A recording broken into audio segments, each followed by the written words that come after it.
എല്ലാവർക്കും പ്രാർത്ഥനാ തീർത്ഥത്തിൻ്റെ പുതിയൊരു വീഡിയോയിലേക്ക് സ്വാഗതം.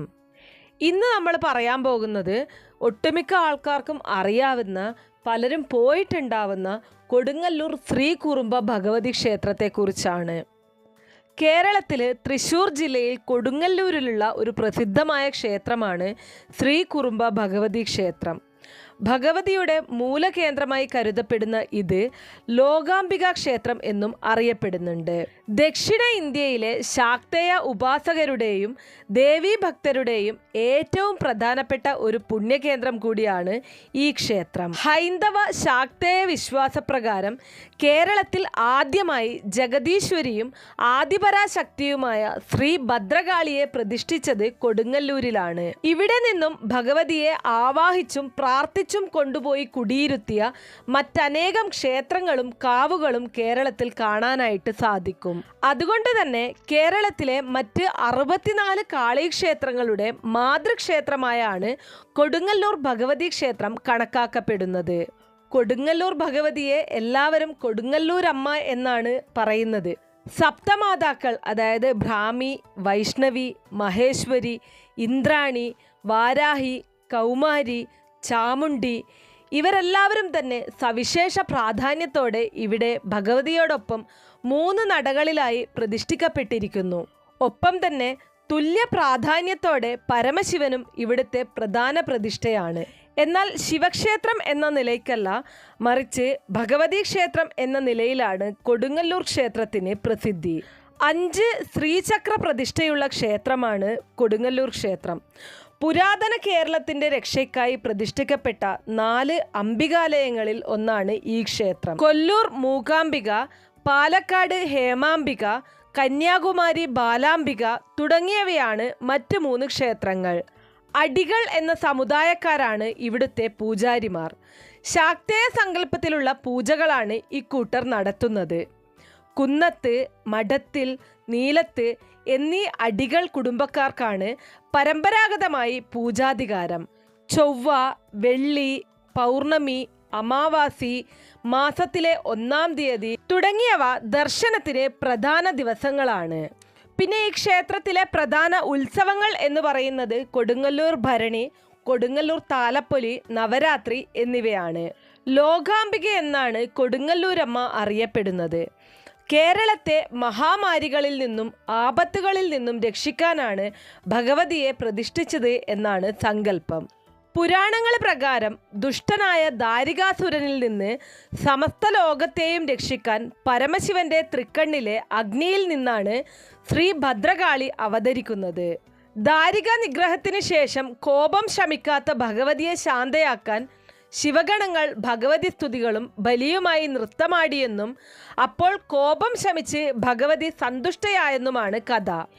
ആ സംഭവത്തിന്റെ പ്രതീകാത്മകമായ അനുഷ്ഠാനമാണ് കൊടുങ്ങല്ലൂർ ഭരണി എന്നാണ് ഐതിഹ്യം. ഇതിന്റെ ഭാഗമായി ഭക്തർ മുളംതണ്ടിൽ താളമിട്ട് ഭഗവതി സ്തുതികൾ പാടി നൃത്തമാടുകയും ക്ഷേത്രത്തിന് 3 വലം വെച്ച് ചെമ്പോല തകിടുകളിൽ അടിക്കുകയും ചെയ്യുന്നു. ചെമ്പട്ടെടുത്ത് വാളും ചിലമ്പും ധരിച്ച കോമരങ്ങൾ ഉറഞ്ഞു തുള്ളുന്നു. അതിനാൽ ഭക്തിയുടെ രൗദ്രഭാവം എന്നാണ് ഭരണി വിശേഷിക്കപ്പെടുന്നത്. ഭർത്താവിന്റെ മരണത്തിൽ മനംനൊന്ത് മധുരാനഗരം ദഹിപ്പിച്ച അവതാരകാളിയായ കണ്ണകി ആവശ്യപ്പെട്ട പ്രകാരം കൊടുങ്ങല്ലൂരിൽ എത്തിയതായും വടക്കേ നടയിൽ വെച്ച് ജഗദംബയായ പരാശക്തിയിൽ ലയിച്ച് മോക്ഷം നേടിയതായും കഥയുണ്ട്. ദുർഗാദേവിയുടെ രൗദ്രഭാവമായാണ് ഭദ്രകാളിയെ സങ്കല്പിച്ചിരിക്കുന്നത്. ദുർഗയുടെ തിരുനെറ്റിയിൽ നിന്നും അവതരിച്ച് ചണ്ടമുണ്ടന്മാരെ വധിച്ച ചാമുണ്ടിയാണ് തവിടാട്ടുമുട്ടിയെന്നാണ് ഐതിഹ്യം. നവരാത്രി വിദ്യാരംഭം നാളിൽ വിദ്യാദേവിയായ മഹാസരസ്വതിയായും താലപ്പൊലി ദിവസം ഐശ്വര്യദായിനിയായ മഹാലക്ഷ്മിയായും വൃശ്ചിക തൃക്കാർത്തിക നാളിൽ ദുഃഖനാശിനിയായ ദുർഗയായും ഭഗവതിയെ സങ്കല്പിക്കുന്നു. കൊടുങ്ങല്ലൂരമ്മയുടെ അനുഗ്രഹത്താലാണ് കുഞ്ഞിക്കുട്ടൻ തമ്പുരാൻ മഹാഭാരതം അനായാസേന മലയാളത്തിലേക്ക് പരിഭാഷപ്പെടുത്തിയത് എന്നൊരു വിശ്വാസവും നിലനിൽക്കുന്നുണ്ട്. മീനഭരണിയുടെ തലേദിവസം നടത്തപ്പെടുന്ന അശ്വതി പൂജ തൃച്ചന്ദന ചാർത്ത് എന്നും അറിയപ്പെടുന്ന രഹസ്യപൂജയാണ്. ദാരികനുമായുള്ള യുദ്ധത്തിൽ ഭഗവതിക്കുണ്ടായ മുറിവുകൾക്കുള്ള ചികിത്സയാണ് തൃച്ചന്ദന ചാർത്തൽ പൂജയെ സങ്കല്പിക്കുന്നത്. തുടർന്ന് 7 ദിവസം നടയടച്ച് നടതുറപ്പ് വരെയുള്ള ദിവസങ്ങളിൽ നടത്തപ്പെടുന്ന പൂജകളെ ഭഗവതിയുടെ വിശ്രമവും ഒപ്പം ഭഗവതിയുടെ പരിവാരങ്ങളുടെ ഉത്സവവുമായിട്ടാണ് സങ്കല്പം. ക്ഷേത്രത്തിലെ മുഖ്യപ്രതിഷ്ഠ ആദിപരാശക്തിയുടെ അവതാരമായ ഭദ്രകാളിയാണ്. വരിക്കപ്ലാവിൽ നിർമ്മിച്ച വിഗ്രഹത്തിൻ്റെ ദർശനം വടക്കോട്ടാണ്. വിഗ്രഹത്തിൽ 8 കൈകൾ കാണുമെങ്കിലും കൈകളിലുള്ള ആയുധങ്ങൾ വ്യക്തമായി കാണാൻ കഴിയില്ല. വിഗ്രഹത്തിന് പീഠത്തോടുകൂടി ഉദ്ദേശം 6 അടി ഉയരമുണ്ട്. വലത്തേക്കാൽ മടക്കി ഇടത്തേത് തൂക്കിയിട്ട രൂപത്തിലാണ് ഇരിപ്പ്. തലയിൽ കിരീടമുണ്ട്. ഇതിനു മുൻപിലായി ത്രിപുരസുന്ദരിയുടെ ചെറിയ പ്രതിഷ്ഠയുമുണ്ട്. എങ്കിലും ക്ഷേത്രത്തിലെ യഥാർത്ഥ പ്രതിഷ്ഠ പടിഞ്ഞാറ് ദർശനമായിട്ടുള്ള രഹസ്യ അറയിലുള്ള രൗദ്രരൂപിണിയായ രുദ്രമഹാകാളിയാണ്. സംഹാരമൂർത്തിയായതിനാൽ നേരിട്ട് ദർശനം പാടില്ലാത്ത ഇതിൻ്റെ ഒരു പ്രതിബിംബം മാത്രമാണ് വടക്കേ നടയിൽ കാണപ്പെടുന്നത്. ശ്രീകോവിലിനുള്ളിൽ പടിഞ്ഞാറ് ദിക്കിലേക്ക് ദർശനമായിട്ടുള്ള രഹസ്യ അറയുടെ കവാടത്തിന് മുന്നിൽ എല്ലായ്പ്പോഴും ചുവന്ന പട്ട് വിരിച്ച് മൂടിയിരിക്കും. പടിഞ്ഞാറ് ദിക്കിലേക്ക് ദർശനമായി അഷ്ടബന്ധമിട്ട് ഉറപ്പിച്ചതും സ്വർണ്ണഗോളക കൊണ്ട് പൊതിഞ്ഞതുമായ രുദ്രമഹാകാളിയുടെ അർച്ചനാബിംബവും പ്രഭാമണ്ഡലവും പ്രതിഷ്ഠിച്ചിട്ടുണ്ട്. ഉഗ്രയായ രുദ്രമഹാകാളി ആയതിനാൽ നേരിട്ട് ദർശനം പാടില്ലെന്നും അതിനാൽ ഈ വിഗ്രഹം കറുത്ത തുണി കൊണ്ട് മൂടിയിരിക്കുകയാണെന്നും പകരം ഭക്തർക്കു ദർശിക്കാൻ വടക്ക് ദിക്കിലേക്ക് ദർശനമായി ഭദ്രകാളിയുടെ മറ്റൊരു ദാരുബിംബവും അതിനു മുൻപിലായി ത്രിപുരസുന്ദരിയുടെ ചെറിയ അർച്ചനാബിംബവും പ്രഭാമണ്ഡലവും പ്രതിഷ്ഠിച്ചിട്ടുണ്ട്.